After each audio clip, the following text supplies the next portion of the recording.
And welcome back, Fourth and Long fans. It's your footy sport correspondent, Coach Donnie Hess here. And I have another Donnie's Disposals. And ladies and gentlemen, I have to admit it, if I stumble my words a little bit, I'm super nervous because I have a very, very special guest on today's episode, the inaugural captain of the Collingwood Magpies, Miss Steph Chiocci. Steph, thank you for joining me today.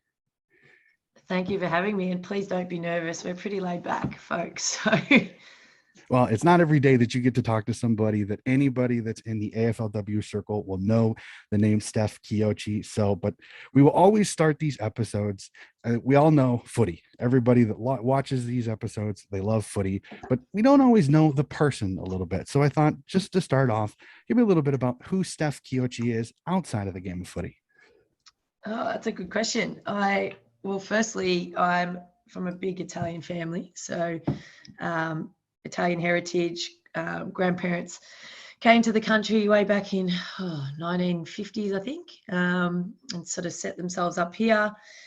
Oldest of 4 kids. I'm an auntie, which makes me very proud to little Frankie.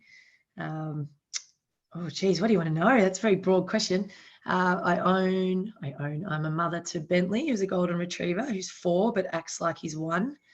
And yeah, I'm a teacher. So a bit of a mixed bag. I don't know if that's a good snapshot of me, but that's me in a nutshell. Hey, it's something that's all that really matters. So I'm gonna go back into it. I want you to go into the time machine just a little bit. I want you to tell me, what is your earliest footballing memory? Ooh, my earliest football memory. I'm a Carlton, I should say was a Carlton supporter, which throws few people off. Because if you know Carlton and Collingwood, they're rivals. Mm-hmm. So I grew up going to the football with my family.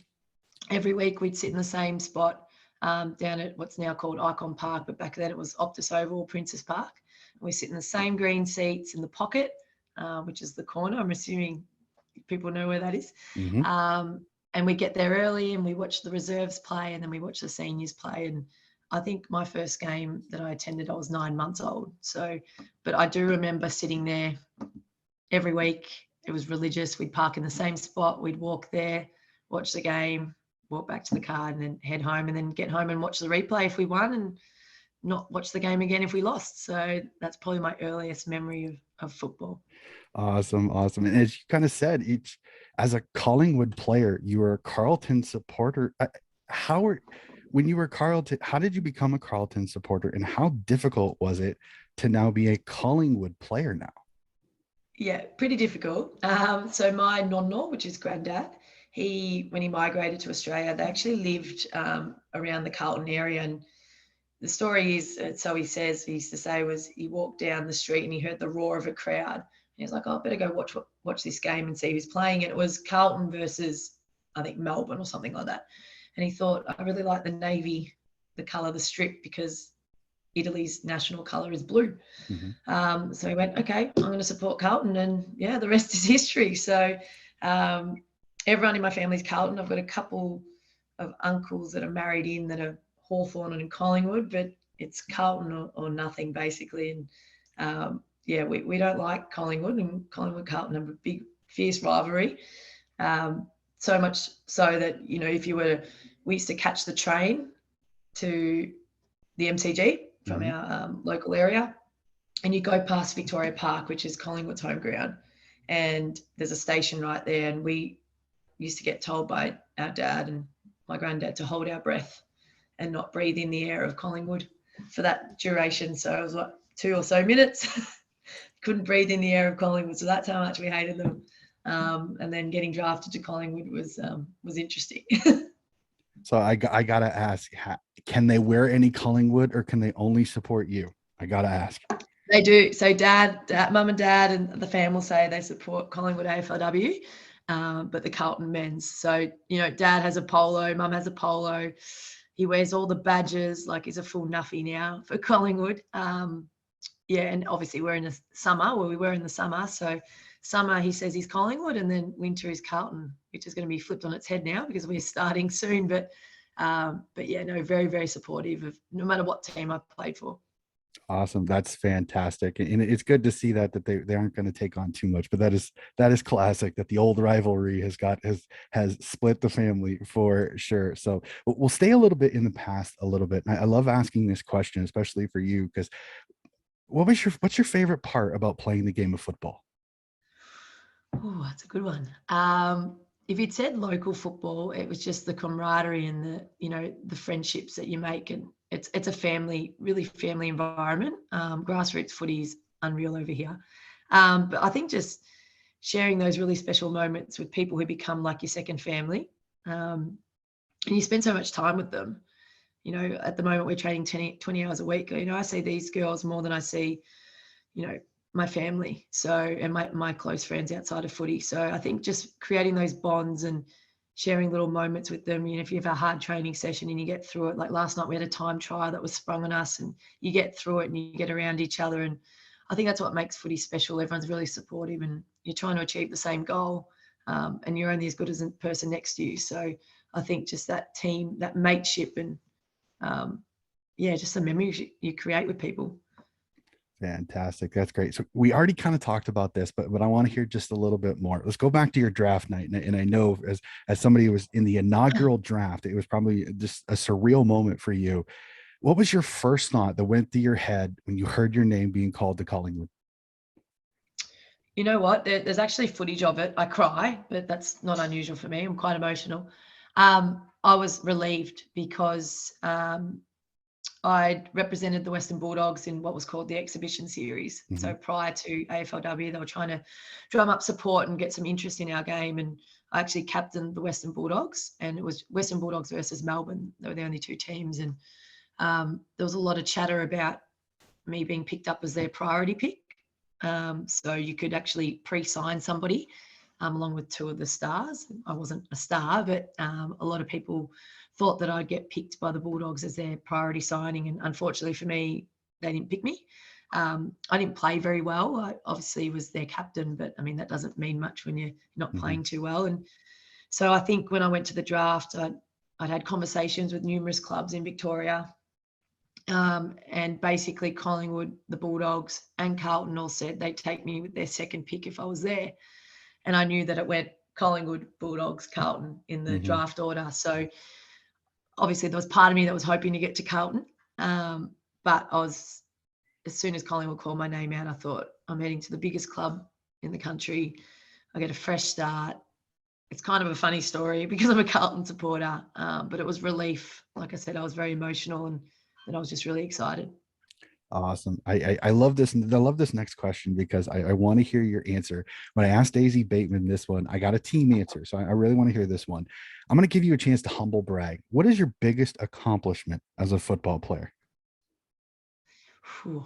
I'm sorry, we always go team. It's the first thing that pops in my head.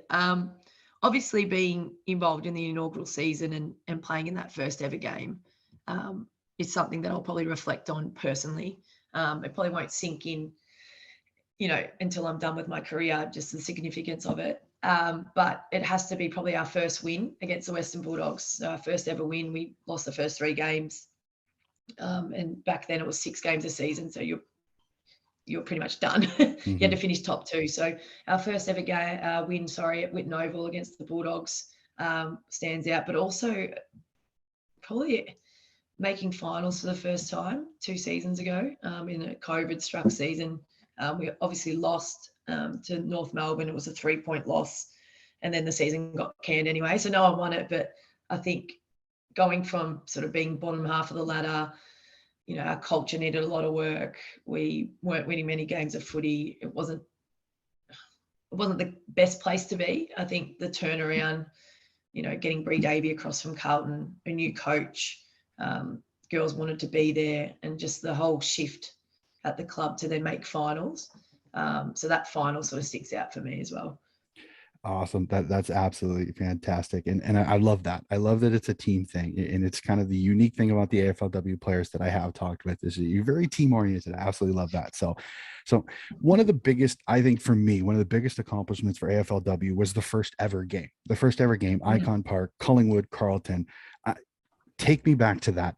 Did you know it was going to be a lockout? How did you feel in the locker room before the game? And then how nuts was that game, knowing that you had a Mm. full capacity crowd to watch the first ever inaugural game of AFLW? Yeah, I think it exceeded a lot of expectations. I remember the game was originally scheduled to be at what was called the Holden Centre, so our home ground. Mhm. No seats; it's just literally stand around. I don't know if you've ever been to Olympic Park, but then they moved the game because there was so much interest around it. And I remember we caught the team bus from the club, and as we were approaching the car park, there were just cars everywhere. And I thought there's a lot of cars for 2.5 hours out before the game. So kind of had an indication that was going to be big. Obviously, there was no ticket sales, so you couldn't really gauge how many people would be there. And I remember I went onto the ground for the first ever, like our first warm up, sort of go out by yourself, and there were so many people there at that point. And I thought, okay, this is probably bigger than we expected. And I remember having a chat with the girls about when we run out onto the ground, just take in your surroundings, look around, soak it all in because you won't have this moment again. But you honestly couldn't communicate by voice. You had to use hand gestures, which is fine for me as an Italian, but like you literally couldn't hear anything. And it was exhilarating. The first ball up, I mean, you see it on footage and you can hear the crowd. It is just electric. And I remember at quarter time over the PA, it was, congratulations, ladies and gentlemen, it's officially a lockout. And then you see the footage of people trying to jump the fence and sneak in. Like they say there was 22,500 people there, but there was easily 25,000. Mhm. So yeah, pretty amazing. I think that probably took over from the actual result. I mean, we say that because we lost, but yeah, I think that was probably more important than the game itself. Yeah, and it was absolutely fantastic. I remember I watched the highlights of it, the roar of the crowd. It was absolutely fantastic. And for me, it's just nothing but grown from those infancy days there. And I'm so excited for this upcoming season. But I'm going to go into the rooms a little bit. I love finding out the kind of the group that you have. So I got to ask this: do you have a best mate at the club, and who is it and why? Best mate at the club. You know what? I'm very fortunate. I have some very, very close friends at the club, and there's 5 originals left. So we call ourselves the OGs from year one. So Britt Benici, Soph Casey, Stacey Livingston, Ruby Slasher, and myself are the only 5 that were there from year one.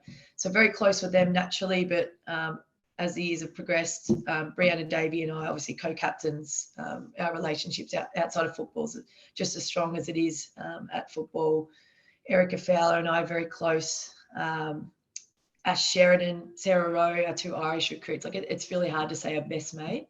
I guess part of my leadership is my ability to build rapport and relationships with people. I relate really well to the young ones. I don't know if that's the teacher in me or if I'm just a big kid at heart, but yeah, I get along with all the girls, and they're all very unique. We call ourselves licorice all sorts. I don't know if you have that over there in America, but we're just a mixed bag, and they're all very unique, and I love them for their uniqueness, I guess. That is awesome. And it just shows you there's a real team vibe and almost a family vibe. And especially being Italian, having a big family is definitely there. Yeah, So absolutely. you kind of went into it a little bit, but describe to me kind of the room. What's kind of the vibe? Is everybody's friends with everybody? Is it kind of one of those that there's the jokesters? Kind of describe to me Yeah. the Collingwood room. So there's 32 on the list because we've got 2 inactive at the moment with Brie Davey and Britt Benici with their ACLs. So out of those girls, look, we're a mixed bag. You've got your introverts, you've got your extroverts, you've got Ruby Slasher who will happily dance and sing and run around. You've got Sarah Rowe who gets her own way and, is just a character in herself. Then you've got the girls that are really quiet, like your Soph Casey's, who just go about their business and, work really hard. The rooms are interesting. We pre-game, there's girls that listen to music with headphones in. There's girls that bounce around. There's girls that are really relaxed and read. It's just each to their own, I think.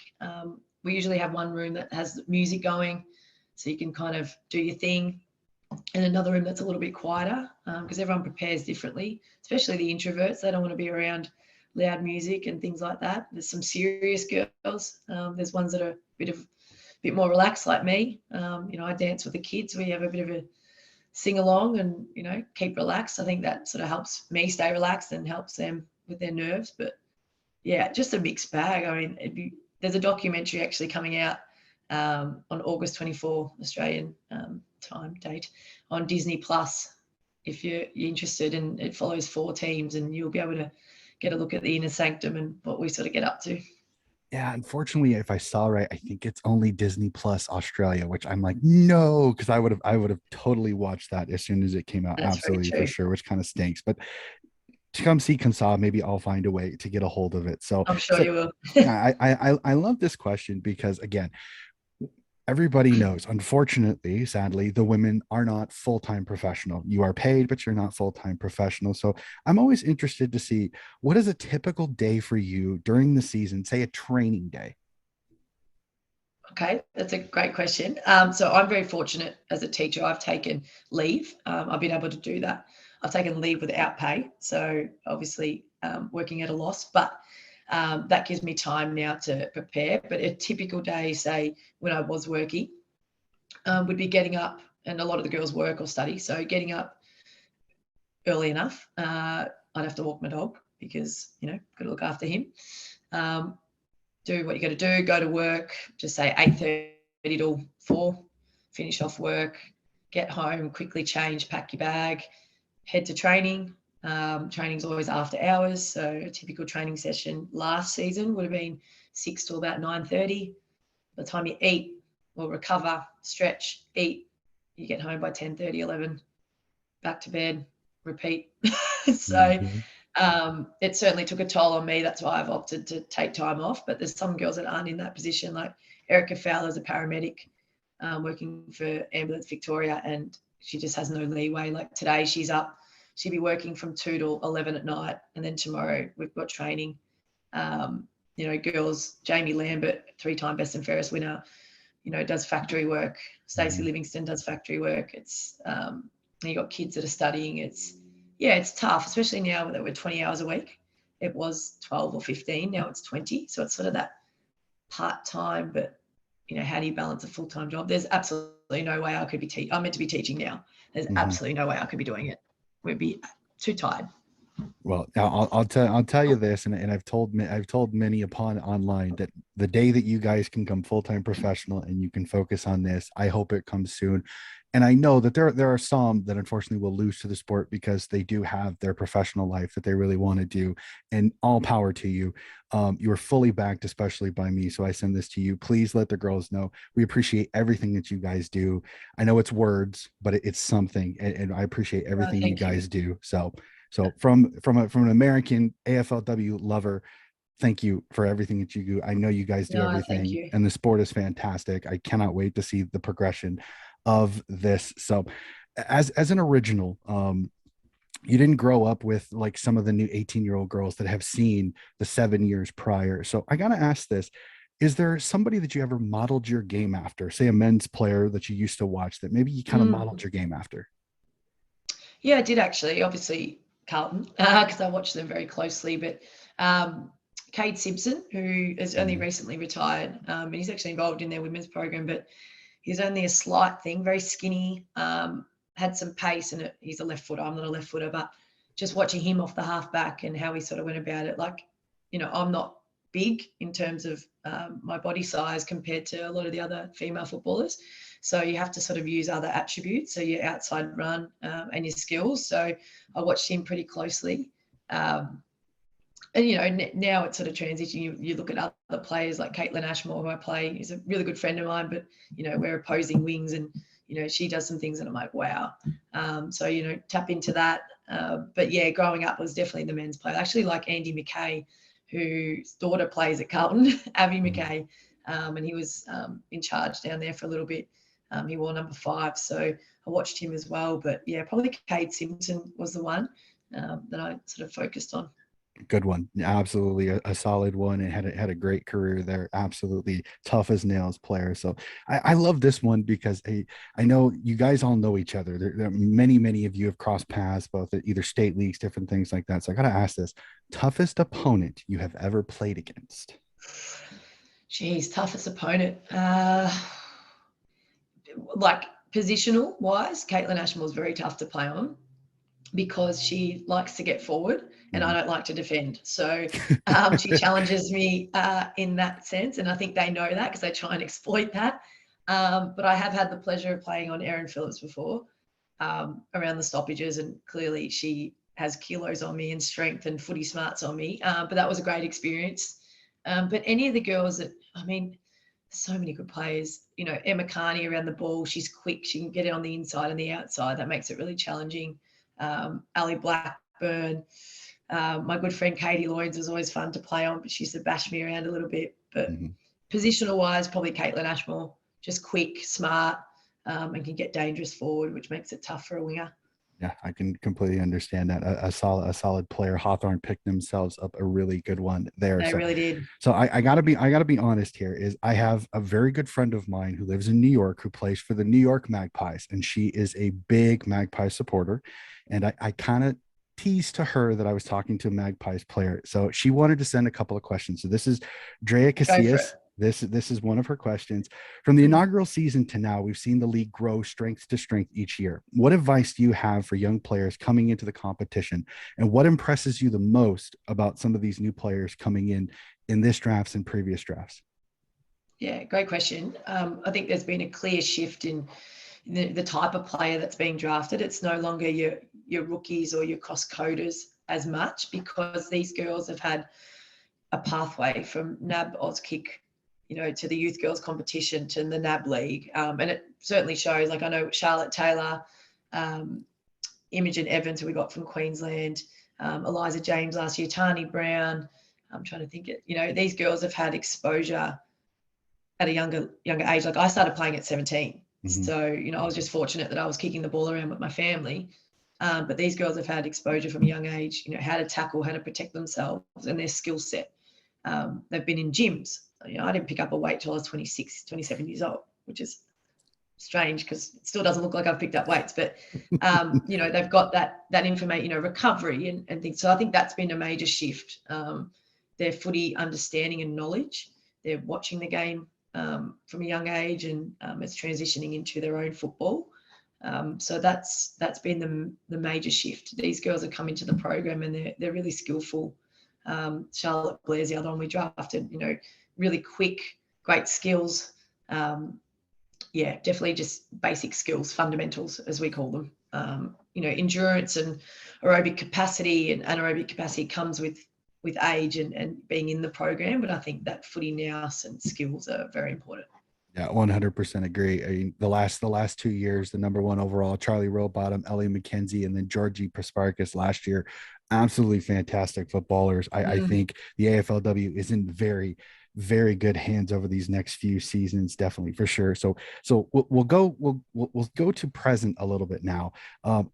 I kind of want to gather what were your thoughts on last season for Collingwood? I know it was kind of a roller coaster for you, unfortunately, losing Bree Davy, losing Brew Benici, and I know you had some injury issues a little bit too. So kind of what were your thoughts on last year? And then do you have any goals coming into this season personally? Yeah, look, I'd be lying if I said it wasn't easy. It wasn't hard, sorry. It was one of the toughest seasons we've ever had as a collective. Obviously, you noted those injuries. You know, I was injured. A lot of personal stuff went on within our football team as well that, you know, obviously the public wouldn't know, from relationship breakups to deaths in the family to COVID.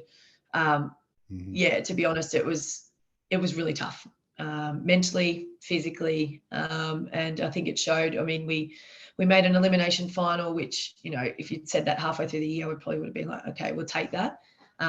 We're a very resilient bunch, and, you know, we had our sort of younger leaders step up and help out. I mean, I was struggling. Obviously, Bree wasn't playing. Britt went down. So then Ruby Slisher and Stacey Livingston, who's not so young, but, you know, really stepped up there, and a couple of the younger girls. And it was just a roller coaster. Explains it. You know, it was up, it was down, it was this, it was that. It was the most taxing season on us, but we got through, and, you know, with some casualties, but we're in a different spot now. New S&C, a couple of new coaches, different style of training. We're preparing for a winter season, so that changes a little bit on how you go about things. but yeah, in a much better spot now. But gee, that season was, and I know you can't see the documentary, but yeah, one of the most challenging, the most challenging I've ever been involved in, for sure. Okay, going off that a little bit, I think this question then is perfect. Is that a little bit of hindsight now? Would you consider it a successful season because of everything that you had to deal with? I think you take the learnings and you take some success from it in terms of what we were able to turn some things around. We learned a lot. We fell short of where we wanted to get to. We wanted to get to a grand final. Obviously, the year before we were in a prelim, and if the ball bounces one way, we make a grand final. So if you look at it from I suppose that sort of sense, it was not successful. But I'm an optimist, and you've got to take something from it. And we saw some girls really develop their own football. We had all Australian players. We had some of the younger girls get continuity in their game, who really improved their game, and we're going to take it to another level now. So the end result, not so much. But sorry, my dog just walked in. I saw it. But It's fine, not a yeah, problem.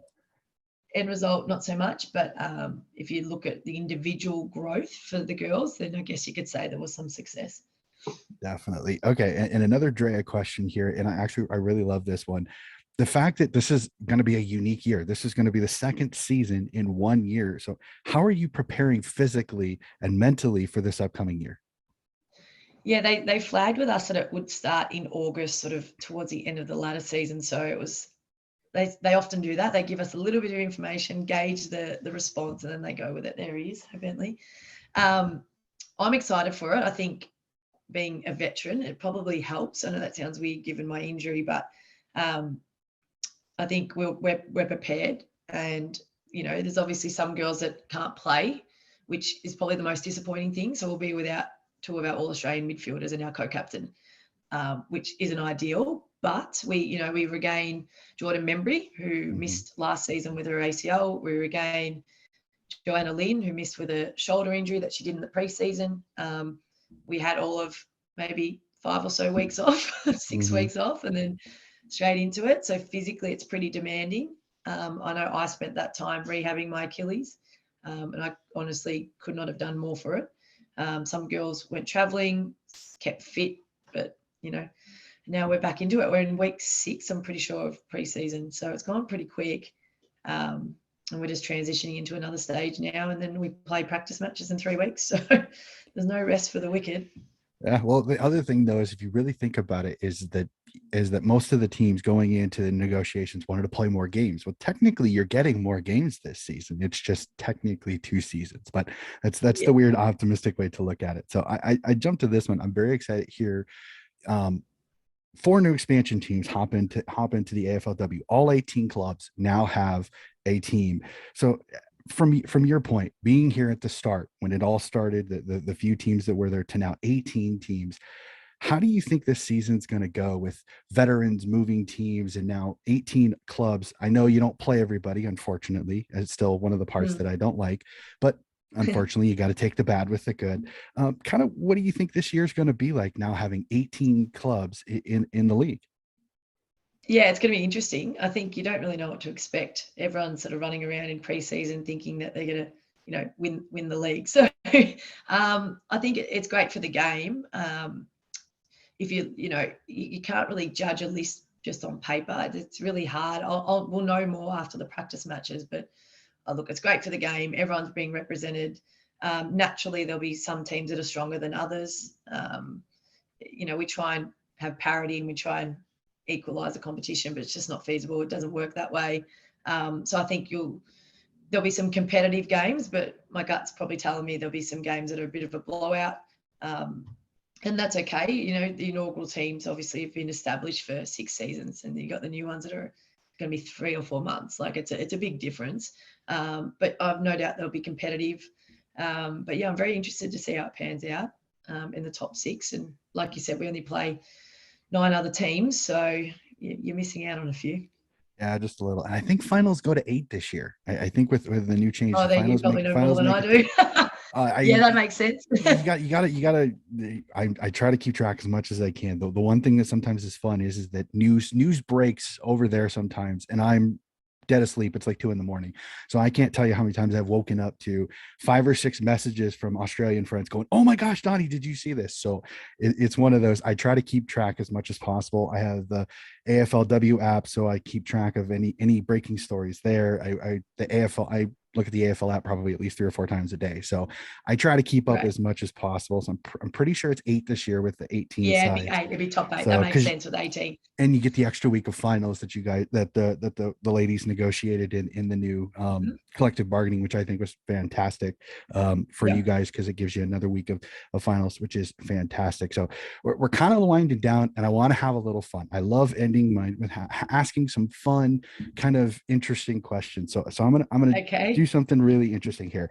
Is I'm gonna install you as the list manager for the AFLW side of Collingwood. Every single one of the 17 squads is completely free. You can take anybody that you want, no restrictions. Who's the one player you bring to Collingwood and why? Oh, that is cheeky question. All right, I'm a list manager, so my mind automatically goes to the fact we probably need forwards, but I'm a big believer you probably go best available. Oh dear, I would take Ali Blackburn from the Bulldogs. 26, 27 years old, leader, one of the best midfielders in the competition, can hit the scoreboard, contested player, and replaces Bree and Britt. Not a bad decision. Not a bad decision. There's no bad ones there. I think a fun one that would be for me, at least to put in a Collingwood, would be Woodward from Adelaide, because it gives you another forward to go along with Sabrina Frederick. I think that would be interesting to see those two up front. So we threw out some names. So I'm gonna have a little fun here. We're gonna go first word recognition. I'm gonna give you a teammate or an opponent. First word that comes to mind when you hear their name. Okay. Gosh, this could be trouble. Okay. This will be fun. Here we go. Bree Davey. Legend. Aaron Phillips. Legend. Britt Benici. Fearless. Kiera Bowers. Work rate. Chloe Malloy. X Factor. Daisy Pierce. Composed. Ruby Schleicher. Eccentric. Emily Bates. Left foot. Sarah Rowe. Boisterous. And Jasmine Garner. Package. Awesome. Some good ones there. A couple of legends. Absolutely love that. So alrighty. So I'm gonna take you out of player mode a little bit. I'm gonna put you into fan mode. When you go to a game, I unfortunately I have not been to Australia yet. It's one of my bucket list things. I want to get over there, whether it's for a men's or women's. I'm gonna get over there. So I'm making a list of things that I gotta do. But there's one thing that I guess Americans are always known for is we love food at our sporting event. So I gotta ask this. Favorite food at the footy? It's a good question. I actually went to the game on Saturday night, Carlton Geelong, and didn't pre-plan my dinner. And I was like, well, what am I going to have at the footy? And it's obviously naughty food most of the time. A lot of people would say the 4 and 20 pie. If you ask Chloe Malloy, she takes the top off and eats it with a spoon. So she's a bit odd. But I actually just love a classic chicken and chips. I like the chicken and chips, like the chicken tenders, fried chicken, I guess, and chips. If I was able to eat that, and if I was to choose. Yep, we won't tell the physios about that. No, don't. Be quiet. All right. I get told to eat chips with my food, so I'm okay. I'm in a good spot, which is not nice. a problem at all. So I love this one, is that as somebody that enjoys the footy, and I can't wait to do this, I can't wait to watch. I'm trying to gather where is the best place to sit to watch the footy. So where is your ideal place to sit at the ground to watch the footy? Good question. It depends on the stadium. I think Marvel Stadium, you can kind of sit anywhere. It's a little bit more elevated, so that your level 1, level 2 is really good viewing. But at the MCG, funnily enough, I sat level 1 the other night, and my eyesight's terrible.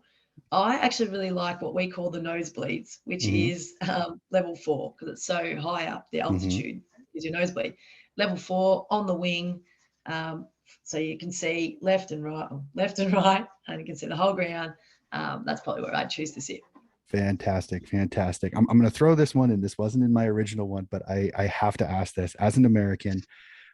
Everybody over here in the USAFL, we love Mason Cox. The fact that he's an American, and we all kind of barracked for him. 100% honest with you. All of them, all of the USAFL was barracking for Collingwood in that 18 grand final against the West Coast Eagles. So I got to ask, do you have interactions with Mason, and what do you think of the big American?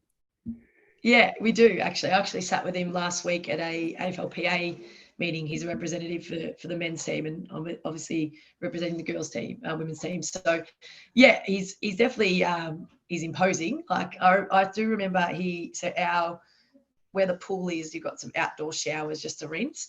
And his goggles and his soap were like on top of the bricks, and he's the only one that could reach it. So I remember that about him. But yeah, look, positive interactions. He has a chat. He's very personable. Yeah, he's a fun character. You can tell he's American. He's got that sort of American swagger, with all due respect. But I think he's really worked hard on his game, and considering he was in and out of the side, and now he's really cemented himself in there. So it'll be interesting to see what happens when Grundy comes back. But yeah, no, only positive interactions with Mace. Awesome, awesome. And then my coup d'etat, my final question, and I love this because I always get a ton of different answers, and it's always fascinating. What is your favorite game of footy that you have ever seen? Men's, women's, doesn't matter. Favorite game of footy you've ever seen? Okay, 1999. That's showing my age a little bit. Mhm. Preliminary final, Carlton versus Essendon. We won by a point, Carlton. I remember exactly where I was sitting. I remember my my granddad was there. He's passed on now, but I just remember we were however many points down, I think 4 or 5 goals down, and Anthony Koutafidis had the third quarter of a lifetime. There was a famous tackle in the middle of the ground that sort of cemented the game. And I just remember the siren went. I was only 10, turning 11. And I just remember my nonno hugging random people, and we celebrated because we made a grand final, and didn't really matter what happened the next week. We got done by North Melbourne, but yeah, that's a memory that'll stick with me forever. Awesome. Absolutely. That is fantastic. So, and I got to do this. I almost forgot one of your biggest fans, Fern, I think it is. I got connected with her. So I'm super Yeah, excited. Cannot wait to show her this episode, but I wanted to give her a shout out. I sneakily told her that I was having a chat with you, and she was super excited about that. So I wanted to yeah, give her she's a brilliant. She's been my sponsor. Yeah, she's been a sponsor of mine since year one, the inaugural season. So big shout out to Fernie.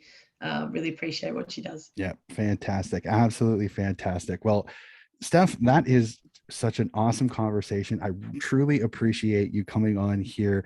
Again, I'm so excited for this season. I will be barracking for the Swans, but I'll have a little bit of me that'll be barracking for you a little bit. But I want to thank you so much for joining me today. Thank you so much for having me. It was a lot of fun.